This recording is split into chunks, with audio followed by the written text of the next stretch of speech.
Les pido que abran su Biblia en Mateo capítulo 1. Vamos a meditar en los versículos 18 al 25.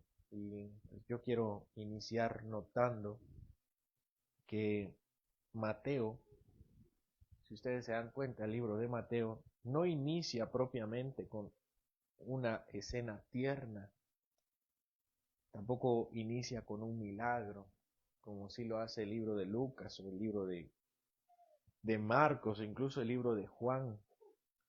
El libro de Mateo inicia con una narración que realmente es un escándalo. El inicio de la genealogía que meditamos hace 2 domingos supone la antesala de una narración heroica de Abraham o de David. Entonces, al leer la genealogía con énfasis en Abraham o David, deberíamos esperar que después de la genealogía viniera una gran historia de un nuevo David o un nuevo Abraham. El cumplimiento del nacimiento del Mesías, tal vez como lo sugería el Salmo 2, que decía que el Salmo 2 dice que el rey que gobierna las naciones con vara de hierro. O incluso pensaríamos que la profecía de Zacarías sería algo más apropiada, que habla de ser el rey de mar a mar. Porque si se dan cuenta, Mateo inicia con esta gran genealogía que nos prepara para el Mesías. Y esperaríamos que sea David el protagonista o Abraham el protagonista en la vida del Mesías.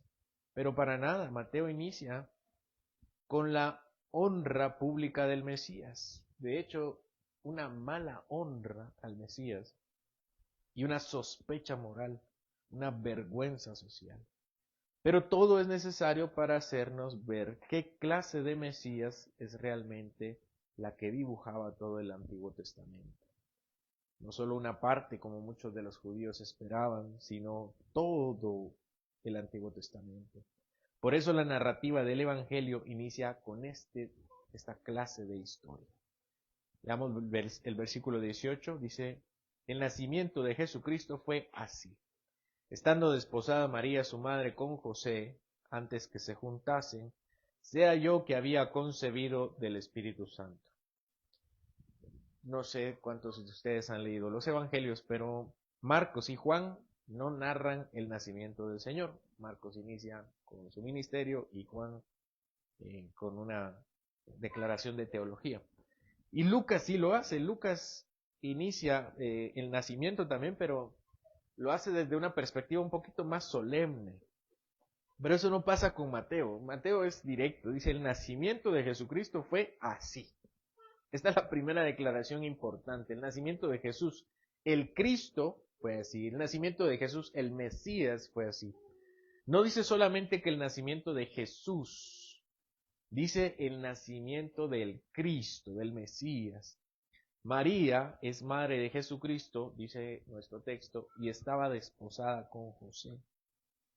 Lo que nosotros hoy conocemos algo así como el compromiso de matrimonio, estar comprometidos. La ley de Dios y la cultura judía no conocían el noviazgo, es decir, el noviazgo no es algo que se encuentra en la ley ni en la cultura judía. En algunas ocasiones el matrimonio era espontáneo, como lo fue el de Isaac y Rebeca, ¿se recuerdan? Eliezer fue a buscar a Labán para ver si Rebeca quería casarse, y Labán le dijo, pregúntenle a ella si se quiere casar. Labán veía con buenos ojos a Isaac, pero quien tenía la última palabra al final de cuentas era Rebeca. Pero otra de las formas en que los matrimonios se llevaban a cabo era acerca de matrimonios concertados, que puede haber sido el caso de José y María. Concertado no significa obligado, sino más bien significa convenido, ya sea espiritual o materialmente, que las familias se ponían de acuerdo para que sus hijos, siguiendo el consejo de sus padres, contrajeran matrimonio. Entonces las familias se ponían de acuerdo, decían, esta familia me gusta, esta familia también me gusta. Y cuando crecían, decían a sus hijos, no, mira esta familia. Y finalmente eran los hijos quienes tenían la última palabra. Podían decir que no. Pero si sus padres eran sabios y los hijos también eran sabios, atendían los consejos de su padre y se terminaban casando de esa manera. Es probable que María haya sido una joven para José. No se sabe si quisiera significativamente más joven o relativamente más joven. Lo que sí es cierto es que ambos poseían una madurez suficiente para que eso no fuera un problema. María no es una niña y José no es un anciano. De hecho, Lucas narra la perspectiva de María. No sé si recuerdan que les dije que Mateo es el testimonio de José y Lucas es el testimonio de María. Y Lucas narra claramente cómo María era una mujer con la madurez espiritual que muchas personas quisieran. Bueno, lo cierto es que ellos estaban desposados, estaban comprometidos. Un compromiso que sí estaba en la ley. Estar comprometidos en la ley de Dios sí está regulado como el matrimonio. Desde que la promesa se hacía para casarse, la ley de Dios ya reconocía ese compromiso, porque eventualmente sabía que llegaría el voto matrimonial y todas las bendiciones y deberes, como la intimidad, que veremos más adelante. Así que la noticia que veremos a continuación fue completamente escandalosa. Por Lucas, el evangelista, sabemos que María estaba en Nazaret cuando el ángel le apareció con la noticia. Yo no sé no sé qué tan buenos sean en geografía de Israel, pero recuerden que el Señor está en Galilea, en la parte de arriba. Y en Galilea hay un pueblo que se llama Nazaret, y ahí está el mar de Galilea. Y si siguen todo el río Jordán, llegan a la parte de abajo donde está Judea, y en Judea está Jerusalén. Bueno, María estaba en Nazaret, es su lugar de nacimiento, su lugar natal. Y el ángel, dice Lucas, que se le apareció a María estando en Nazaret. Y nosotros creemos que la anunciación del Señor fue el momento también en la que ella concibe del Espíritu Santo. Como dice Lucas, que el Espíritu Santo vino sobre ella y el poder del Altísimo la cubrió con su sombra. También el ángel le dijo a María en esa ocasión, eso lo dice Lucas, que su pariente Elizabeth había concebido milagrosamente 6 meses atrás. Y eso era milagroso porque Elizabeth, ya era una mujer mayor y además era estéril. Entonces Lucas nos narra que en esos días, o sea, muy pronto después de la anunciación, María toma sus cosas y se va a Judea.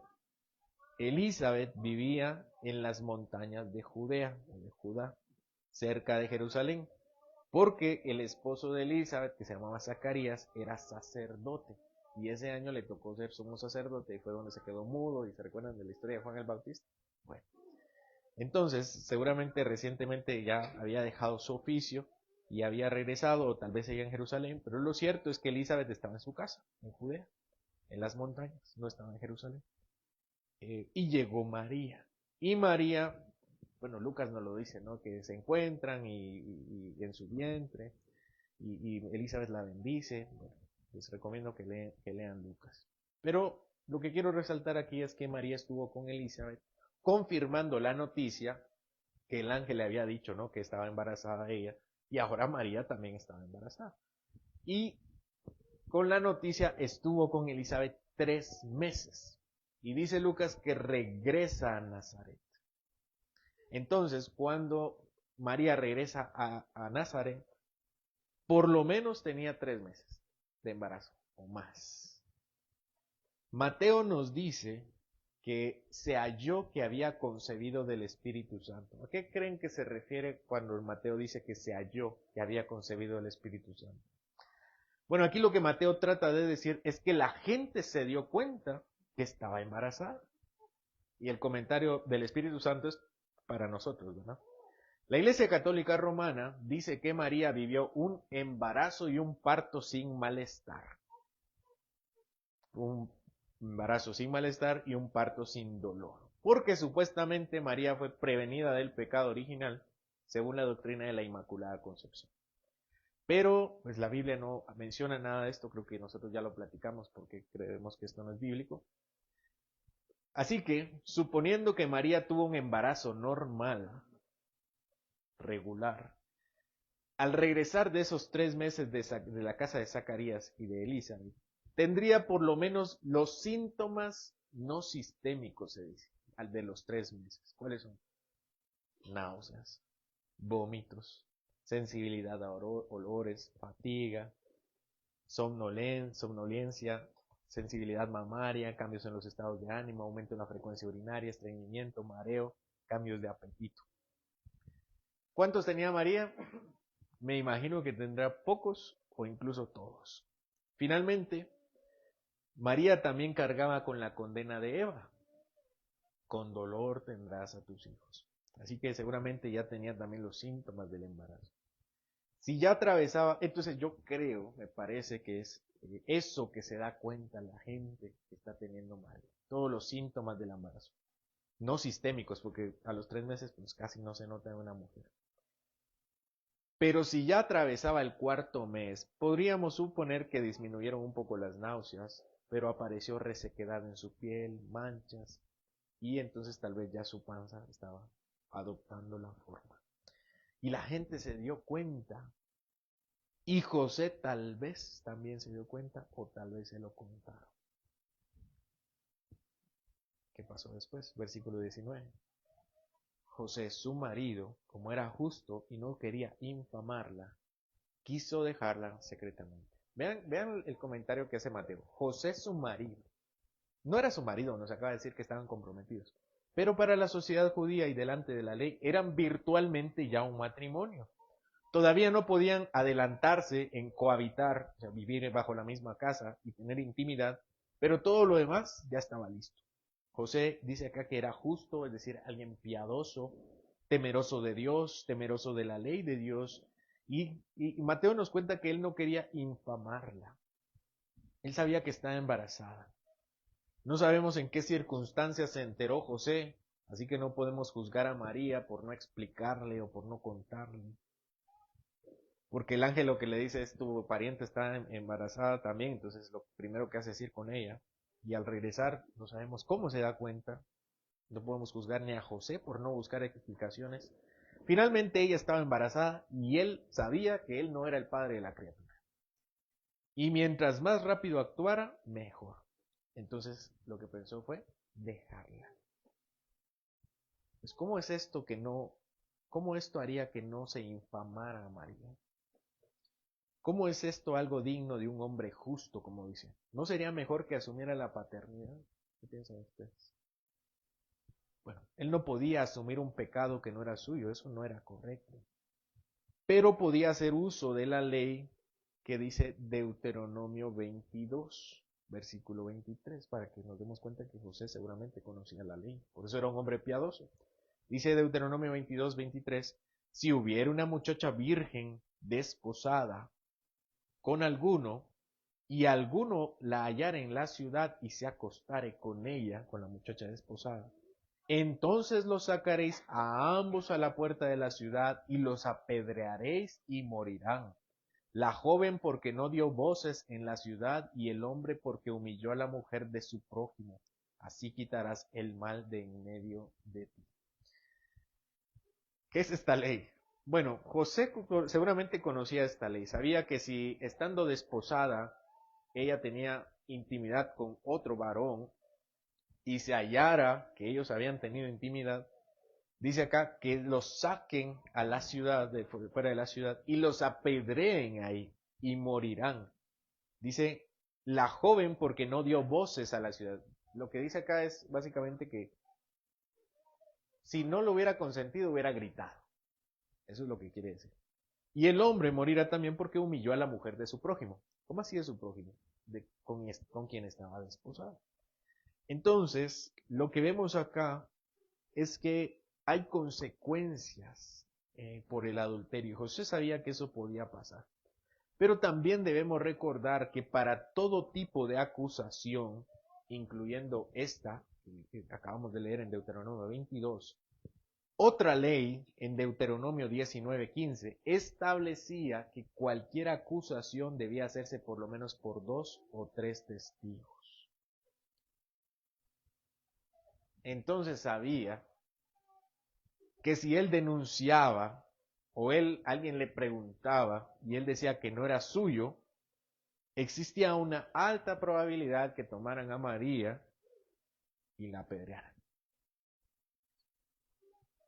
Como era parte de la cultura también. ¿Se recuerdan cuando quieren apedrear a la mujer? Y van con el Señor y le dicen, esta mujer fue encontrada en adulterio.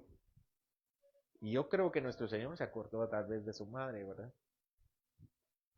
Y el Señor le dice, ¿verdad? El que esté libre de pecado, que tire la primera piedra. Y todos se van. ¿Qué es lo que está diciendo el Señor? No está diciendo el que tenga pecado.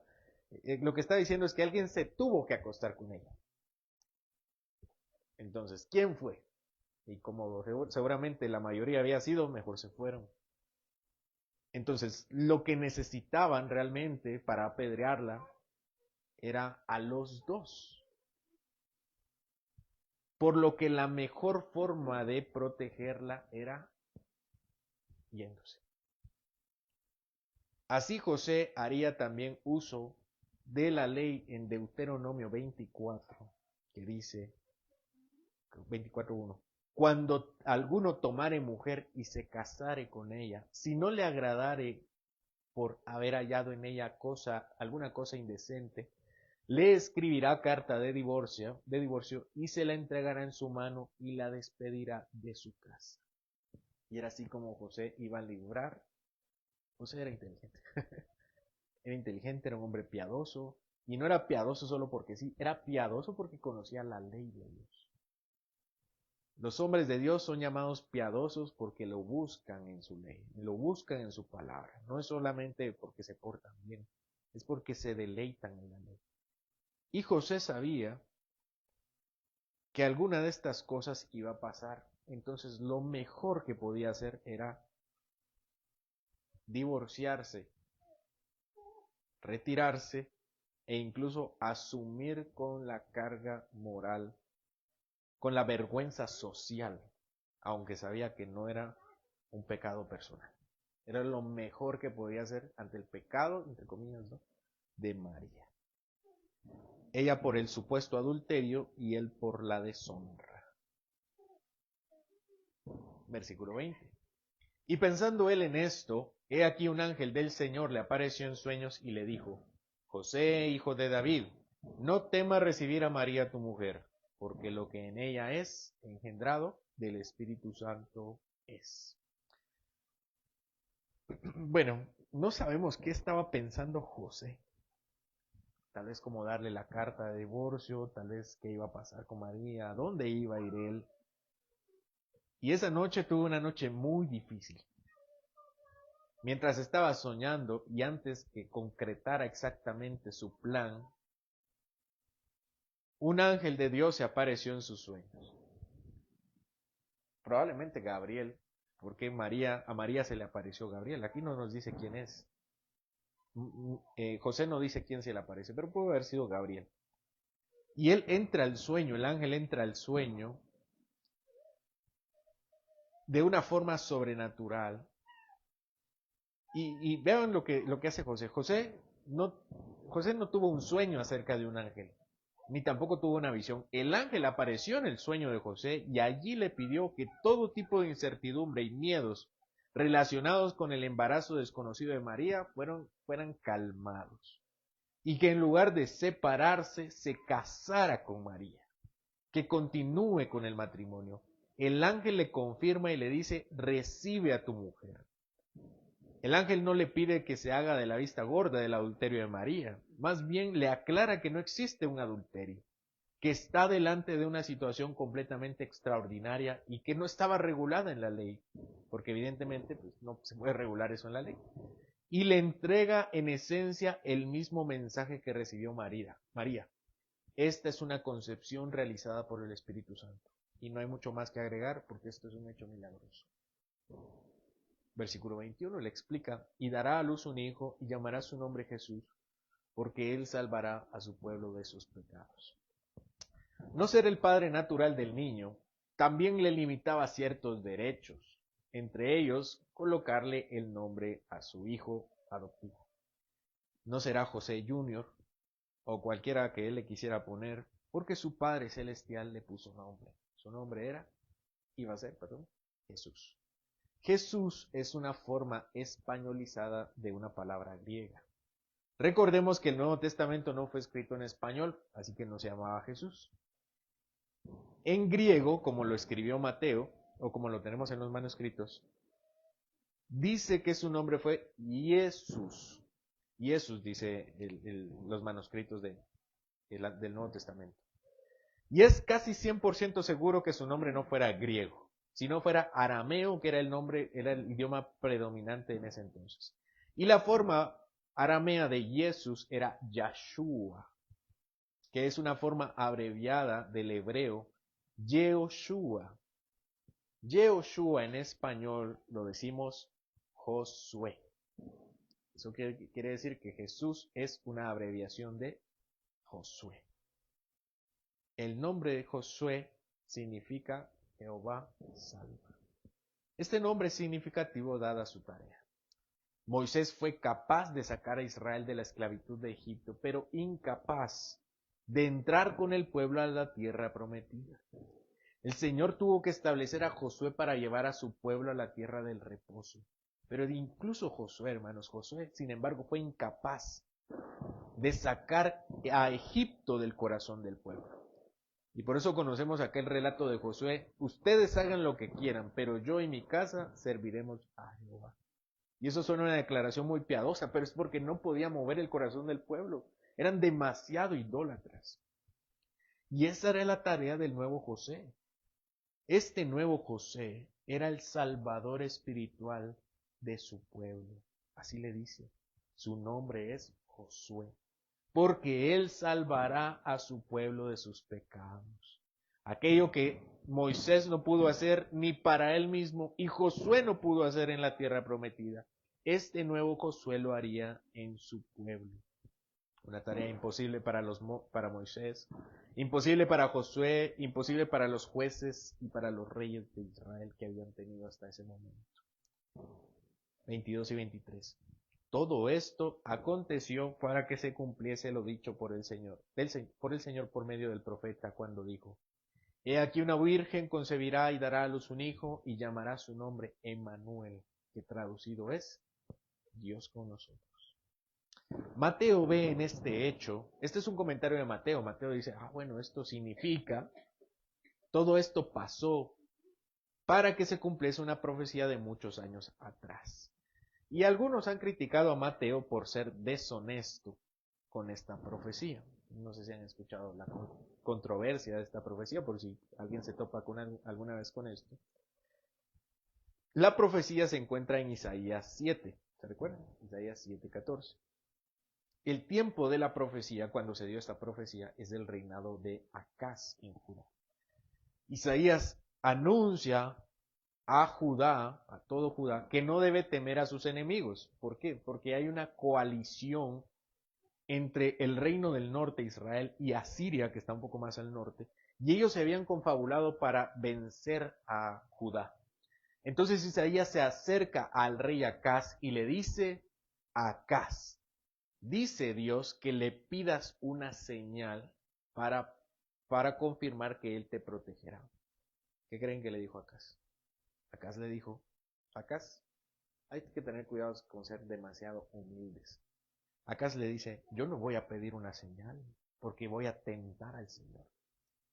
Pero si Dios le está diciendo a Acaz que pida una señal, ¿por qué no se la pide si Dios se lo dijo?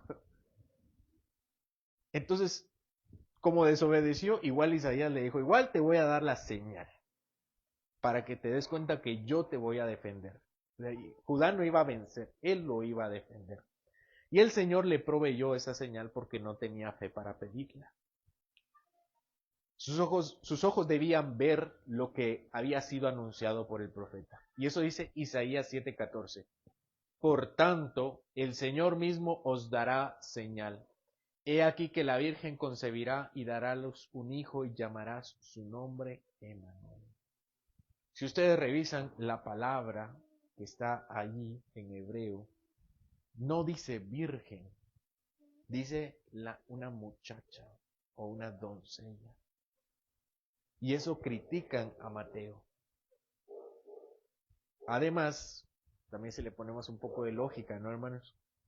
No podía significar virgen porque si era una señal que debía cumplirse para que supiera que Dios lo iba a proteger de Judá, entonces no podía ser una virgen quien tuviera a este hijo. Debía ser, como era común, una muchacha. Y entonces Acaz, si no era una muchacha, entonces Acaz no estaría seguro que Dios le protegería de sus enemigos. Pero debemos recordar que en la palabra hay algo que se llama un doble cumplimiento. Y es muy común. ¿Se recuerdan de 2 de Samuel 7? Hermanos. Dios promete a David que le levantará un descendiente que edificará casa a su nombre. Y le dice, David, tú no puedes edificarme una casa. Tu hijo me edificará una casa. Y nace Salomón, crece, y le dice a Salomón, Salomón, tú me vas a edificar un templo. Y Salomón edifica un templo. Pero también si revisan la promesa de 2 de Samuel 7, dice que el trono de su hijo será establecido para siempre. Evidentemente no se refiere a Salomón. Y no se refiere a nadie nunca. Ningún trono puede ser establecido para siempre. Porque los hombres morimos. Pero, hermanos, esto no es como las profecías de Nostradamus, ¿no? O de las profecías de las pitonisas o de las personas que leen las cartas, que son ambiguas deliberadamente para que puedan cumplirse en cualquier forma, ¿no? Que le dicen, usted tiene un problema. Claro, todos tenemos problemas, ¿no? No es ambigua deliberadamente. Es doble. ¿Por qué? Porque se tiene que cumplir de una forma y se tiene que cumplir de otra forma imposible, para que sea cumplida por aquel que hace las cosas imposibles, posibles. Tenemos un mismo caso en Génesis 49. Jacob bendice a sus hijos y le dice a Judá, Judá, tú serás la cabeza de tus hermanos. Y efectivamente sí, Judá toma el liderazgo de sus 2 hermanos. Y después le dice que él tendría la autoridad y el cetro en su familia. ¿Cómo puede decir eso de Judá si Judá se murió y no pasó nunca? Pero después pasa con David. Y él se convierte en el rey y todos sus herederos. Sin embargo, todos murieron y debía nacer uno que se estableciera para siempre. Lo mismo sucede con la profecía de Isaías. Necesitaba ser una muchacha, pero también una virgen.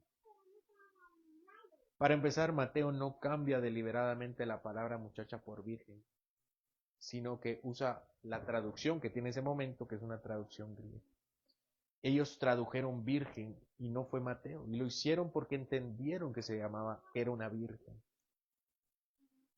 Porque en ese entonces todas las muchachas eran vírgenes, ¿no? O eso se suponía de una muchacha. Así que la profecía puede referirse a una recién casada que tendría un hijo y al mismo tiempo a una virgen que sería imposible de cumplirse.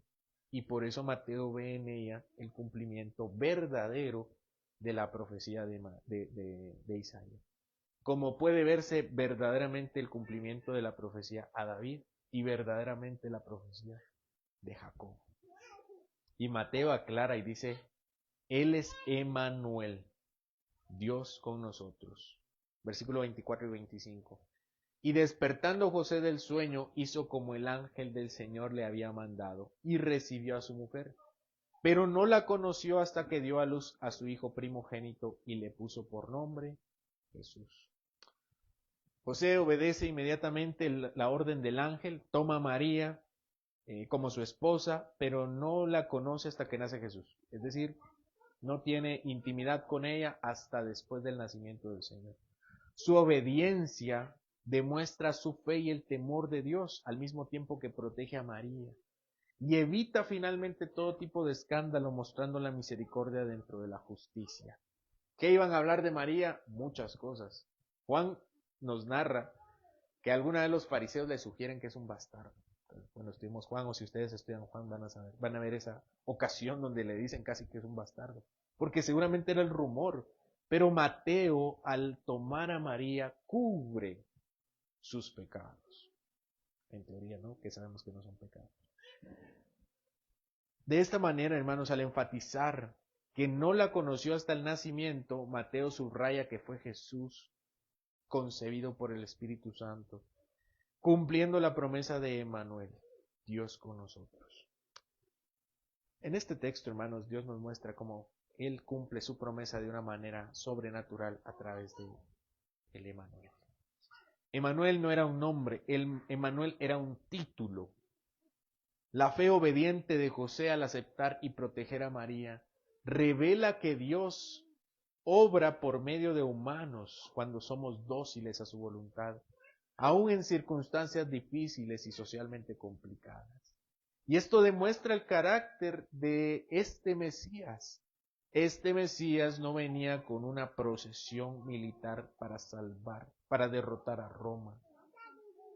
La encarnación de Cristo confirma que la salvación viene a perdonar pecados con el poder de su gracia.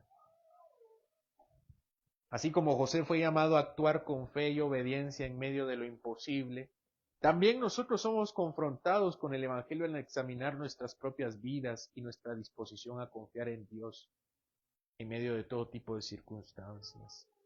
Estamos dispuestos a poner en manos de Dios todo lo que somos, y es que Él nos ha prometido habitar en medio de nosotros. No debería haber lugar a dudas acerca de la obra de Dios en nosotros. El nacimiento de Jesús nos recuerda que la verdadera salvación y protección solo vienen de la misericordia de Dios, y no de nuestros planes ni de nuestros esfuerzos. A manera de conclusión, que la historia de José y María nos inspiren a ser obedientes, confiando que Dios cumple sus promesas de manera perfecta y sobrenatural. Pero más allá, hermanos, como Emmanuel nos recuerda que Dios no es un Dios distante, sino que viene a nuestro encuentro y perdona nuestros pecados y debilidades.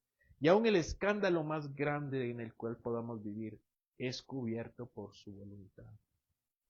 Que nuestras vidas reflejen esa misma disposición de José, a aceptar lo que Dios ha dispuesto, proteger lo que Él ha puesto en nuestras manos y participar de la obra redentora que solo Él lleva a cabo por medio de Jesús. Amén. Señor, en esta hora tenemos esta historia tan escandalosa que tú presentas ante nosotros, para darnos cuenta del tipo de Salvador que tú eres.